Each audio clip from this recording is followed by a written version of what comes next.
Hello everyone, welcome back to the channel. आज हम 27 June 2026 के important current affair MCQs cover कवर करेंगे। अगर आप लोग किसी भी कंपटीशन एग्जाम की प्रिपरेशन कर रहे हैं और डेली करंट अफेयर कवर करना चाहते हैं तो आप हमारे चैनल को सब्सक्राइब कर सकते हैं, फॉलो कर सकते हैं। वीडियो पसंद आए, एक्सप्लेनेशन पसंद आए और एमसीक्यूज पसंद आए तो वीडियो को लाइक ज़रूर करना और अपने फ्रेंड्स के साथ भी इसे शेयर करना।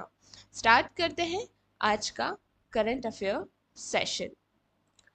फर्स्ट क्वेश्चन हमारा है, which important day is celebrated globally every year on 27 June? हर साल 27 जून को दुनिया भर में कौन सा महत्वपूर्ण दिवस मनाया जाता है? तो हर साल 27 जून को दुनिया भर में इंटरनेशनल एमएसएमई डे मनाया जाता है। तो आपका ऑप्शन बी यहाँ पर क्या हो जाएगा? करेक्ट हो जाएगा।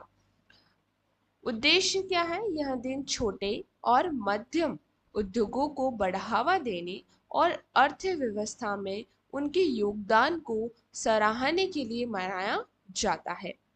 संयुक्त राष्ट्र यूएन ने साल 2017 में इस दिवस को मनाने की शुरुआत की थी। भारत में एमएसएमई सेक्टर को अर्थव्यवस्था की रीढ़ कहा जाता है क्योंकि यह देश में सबसे ज्यादा रोजगार देता है। आगे बढ़ने से पहले एक बहुत ही इम्पोर्टेंट इन्फॉर्मेशन है कि हमारी कोचिंग ने दिया कोचिंग क्लासेस ने premier e book series launch की है जो कि मंथली करंट अफेयर एमसीक्यूज पे बेस्ड है। इसमें आपको 500 प्लस हाई क्वालिटी एमसीक्यूज मिलेंगे जो कि पूरे मंथ के करंट अफेयर के जितने भी इंपॉर्टेंट एमसीक्यूज हैं जहां से सीधे क्वेश्चन पूछे जाते हैं वो इस एक ही ई बुक में आपको मिल जाएंगे। आप किसी भी कंपटीशन एग्जाम की प्रिपरेशन कर रहे हैं, आपके लिए बहुत ही ज़्यादा बेनिफिट होने वाला है। जून 2026 की जो मंथली करंट अफेयर एमसीक्यू है वो ऑलरेडी लॉन्च हो चुकी है। तो आप कमेंट सेक्शन में सिर्फ इतना लिखना कि जून मंथली करंट अफेयर लिंक, तो हम आपको पूरी डिटेल वहाँ पर प्रोवाइड करवाएंगे कि आप कैसे इसे परचेज कर सकते हैं। सिर्फ 49 रुपीज़ में आप इसे परचेज कर सकते हैं।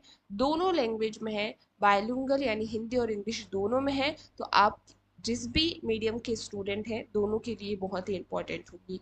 49 रुपीज़ में 500 प्लस एमसीक्यूज और क्वालिटी बेस्ड एमसीक्यूज, वो भी करंट अफेयर के बहुत ही अफोर्डेबल प्राइस आप सभी के लिए हम लेकर आए हैं।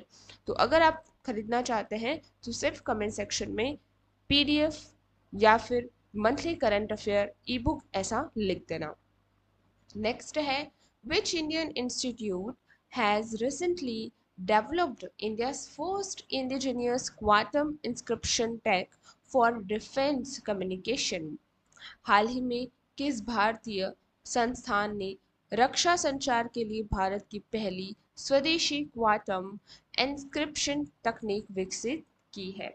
तो यहाँ पर आपका ऑप्शन बी आईआईटी मद्रास बिल्कुल करेक्ट हो जाएगा। खासियत क्या है इसकी? इस तकनीक की मदद से भारतीय सेना का डेटा और बातचीत पूरी तरह सुरक्षित हो जाएगी जिसे कोई भी हैकर हैक नहीं कर पाएगा। क्वांटम मिशन क्या होता है? यह भारत सरकार के राष्ट्रीय क्वांटम मिशन के तहत बनाई गई एक बड़ी सफलता है। आईआईटी मद्रास ने इसे भारतीय रक्षा अनुसंधान संगठन डीआरडीओ के साथ मिलकर तैयार किया है। नेक्स्ट है, which Indian city has topped the Global Livability Index 2026 among Indian cities for its quality of life? जीवन की गुणवत्ता के मामले में भारतीय शहरों में से किसने ग्लोबल लिवेबिलिटी इंडेक्स 2026 में शीर्ष स्थान प्राप्त किया है? तो यहाँ पर आपका सबसे पहला स्थान हैदराबाद ने प्राप्त किया है। तो ऑप्शन सी हैदराबाद बिल्कुल करेक्ट हो जाएगा। बेहतर इंफ्रास्ट्रक्चर, कम प्रदूषण और सुरक्षा के मामले में हैदराबाद भारतीय शहरों में नंबर 1 पर रहा। वैश्विक स्तर पर ऑस्ट्रेलिया के शहर वियना को दुनिया का सबसे रहने योग्य शहर चुना गया है। यह प्रतिष्ठित इंडेक्स हर साल इकोनॉमिकल इंटेलिजेंट यूनिटी द्वारा जारी किया जाता है। Next है the Project Cheetah, which completed its next phase on 27 June 2026, was initially launched in which national park of India? यानी प्रोजेक्ट चीता जिसने 27 जून 2026 को अपना अगला चरण पूरा किया है, शुरुआत में भारत के किस राष्ट्रीय उद्यान में लॉन्च किया गया था? तो शुरुआत में ये कुनो नेशनल पार्क में लॉन्च किया गया था। तो आपका ऑप्शन बी जो है वो बिल्कुल सही हो जाएगा। लोकेशन की बात करें, कुनो राष्ट्रीय उद्यान मध्य प्रदेश के श्योपुर जिले में स्थित है, जहां नामीबी और दक्षिण अफ्रीका से चीते लाए गए थे। भारत में साल 1952 या फिर 1992 में चीतों को आधिकारिक तौर पर विलुप्त घोषित कर दिया गया था। 2026 के नए डेटा के अनुसार कुनो नेशनल पार्क में नए शावकों यानी कब्स के जन्म के बाद चीतों की आबादी सुरक्षित रूप से बढ़ रही है। नेक्स्ट क्वेश्चन है, who has been awarded the prestigious cricketer of year 2026 award by BCCI recently? हाल ही में बीसीसीआई द्वारा किसी प्रतिष्ठित वर्ष का सर्वश्रेष्ठ क्रिकेट 2026 पुरस्कार से सम्मानित किया गया है? तो ये जो है वो जसप्रीत बुमराह को मिला है। तो ऑप्शन सी आपका करेक्ट हो जाएगा। नेक्स्ट क्वेश्चन है, सॉरी इसके बारे में हम थोड़ा सा समझेंगे। सम्मान की बात करें, तेज गेंदबाज जसप्रीत बुमराह को अंतर्राष्ट्रीय क्रिकेट में अब उनके शानदार और लगातार बेहतरीन प्रदर्शन के लिए यह अवार्ड दिया गया। बीसीसीआई यह भारत की क्रिकेट को कंट्रोल करने वाली संस्था है, जिसकी स्थापना 1928 में हुई थी।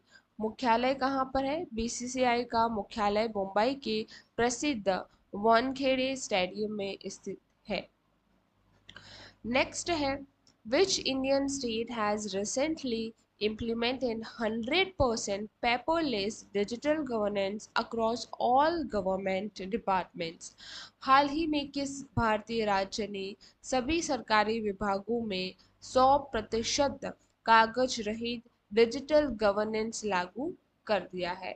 तो ये केरला के अंदर किया गया है। तो ऑप्शन ए केरल बिल्कुल करेक्ट आपका हो जाएगा। उपलब्धि की बात करें, केरल देश का पहला ऐसा राज्य बन गया है जहां सचिवालय से लेकर जिला स्तर तक की सभी फाइलें पूरी तरह डिजिटल हो गई हैं। इसके लिए राज्य सरकार ने के स्मार्ट नामक एक सिंगल डिजिटल प्लेटफॉर्म का इस्तेमाल किया है। इससे सरकार कामों में पारदर्शिता आएगी और आम जनता के काम बहुत तेजी से बिना दफ्तर चक्कर काटे हो जाएगा। नेक्स्ट है, ISRO solar mission Aditya L1 has recently captured unique solar flare image. What does L1 stand for in this mission? ISRO के सौर मिशन आदित्य L1 ने हाल ही में सौर ज्वालाओं की अनोखी तस्वीरें ली। इस मिशन में L1 का क्या अर्थ है? तो L1 का अर्थ जो है वो है लैग्रेंज पॉइंट। तो आपका ऑप्शन बी बिल्कुल करेक्ट हो जाएगा। लैग्रेंज पॉइंट 1 इसका मतलब है। लैग्रेंज पॉइंट 1 L1 पृथ्वी से लगभग 15 लाख किलोमीटर दूर अंतरिक्ष में एक ऐसा स्थान है जहां सूर्य और पृथ्वी का गुरुवार सॉरी गुरुत्वाकर्षण संतुलित रहता है, यानी जो ग्रेविटी रहती है वो संतुलित रहती है।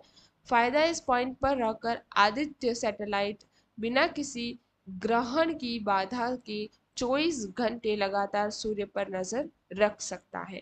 उद्देश्य, यह भारत का पहला सौर मिशन है जो सूर्य की बाहरी परत और सौर हवाओं का अध्ययन कर रहा है। नेक्स्ट है, India has recently hosted the joint military exercise मैत्री 2026 with which neighbouring country? Bharat ने हाल ही में किस पड़ोसी देश के साथ संयुक्त सैन्य अभ्यास मैत्री 2026 की मेजबानी की है? तो उन्होंने किसके साथ की है? थाईलैंड के साथ में। तो आपका ऑप्शन सी यहाँ पर बिल्कुल करेक्ट हो जाएगा। मैत्री भारत और थाईलैंड की सेनाओं के बीच होने वाला एक वार्षिक सैन्य अभ्यास है जो इस बार भारत में आयोजित हुआ।